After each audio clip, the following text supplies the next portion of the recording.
Hey, this is Overpass Insights. My name is Eric and I make apps. Now, today I want to talk about why you cannot be the coder and the manager at the same time.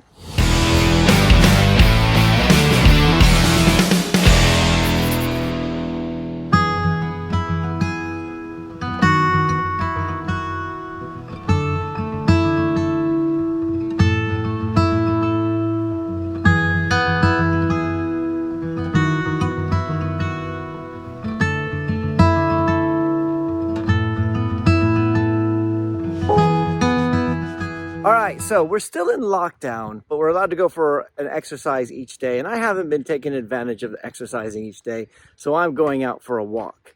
I mean, last week or a week ago, I was running every single day, and I ran so much during lockdown that I ended up having a pain in my hip, which I guess is just age or whatever. But anyway, I had to get out because I was trying to work on a bit of code, and the interruptions were just too much. So, I had to turn off WhatsApp, turn off Slack, everything like that, because I couldn't focus on what I was focusing on. Now, the problem is the people who were bothering me, they needed stuff from me. They were working with me on stuff, so they needed answers to questions. They needed some guidance on some stuff. And I know I've talked about this before. For those of you guys who get upset when I bring up topics again and again, sorry about that, but this is something that's on my mind today, right?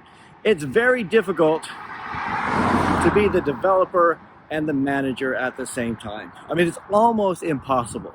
A developer, you need to sit down and focus much of the time. And as a manager, you need to be ready to be interrupted a lot. And the two don't actually mix, right? And also, if you're a manager and you work with clients and you work with developers, then you have to be the buffer between the clients and the developers. One of the reasons why I don't let clients talk to our developers is because the developers need to focus. It's sort of like as a buffer on both sides. First of all, I don't want the clients to ask any stupid questions of the clients that they don't understand, and I don't want the clients to keep interrupting the developers, so then I'm the guy who gets interrupted. The problem is, whenever there's something that comes up, which I think this should be really simple. You guys are taking too long on this. I'll do this little project myself. And then, I sit down and I try to map out a couple hours. So I'm going to sit down and just work through this, and then it's just interruption, and you don't know how urgent the interruptions are. So as much as I wish I could just turn off Skype and Slack and WhatsApp, I don't.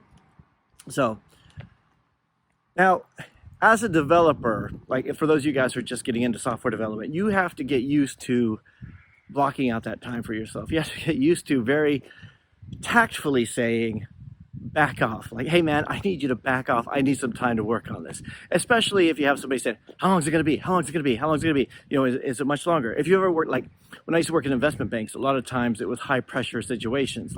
We would release something, there'd be a problem, and you'd have a manager over your shoulder every 3 minutes saying, what do you think it is? What do you think it is? What do you think? And you're just like, hey, give me a second. Let me look at this, right? It's almost like I'm driving, you're the boss every other time, but I need you to back off and just give me some space, dude, right? And sometimes that goes over well, and sometimes, believe me, it does not. But, there's one of the things I was a bit naive about when starting Overpass was thinking that I could be the developer and the manager at the same time. And it just doesn't work. I don't think it ever would have worked. So, I have to block out certain amounts of time for stuff. And sometimes I think that's it. I'm not going to code anymore. But then, it's fun. I enjoy it. Plus, you have a lot more control. The developer is in the driver's seat. If you ever giving your code to somebody else to code for you, or to assign it to another developer, it's a little bit like, and I know I've made this analogy before, teaching your kids how to drive. The kids behind the wheel, you have no control. You're still the responsible person, but you have no control over the outcome, and you just hope that they're doing what they do. I mean, you could incentivize, you could carrot stick, all that kind of stuff, but you have really little control. So anyway, just something to think about for those guys who are thinking about going into your own business and you're thinking about doing your own kind of stuff.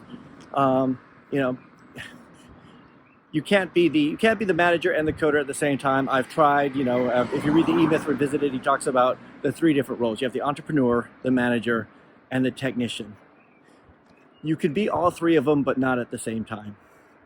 All right, so anyway, let me know what you guys think. I mean, how often do you have to deal with interruptions? I know it's especially now that a lot of us are working from home during the lockdown. How are you guys dealing with it? Anyway, it is I'm glad I went outside. So once I went outside, the interruptions stopped, right? I have everything on my phone, but nobody's bothering me. Just typical, right? When I'm actually working on something, then they do. Anyway, I hope you guys are having a fantastic day. That's it for today. I'll talk to you again next time.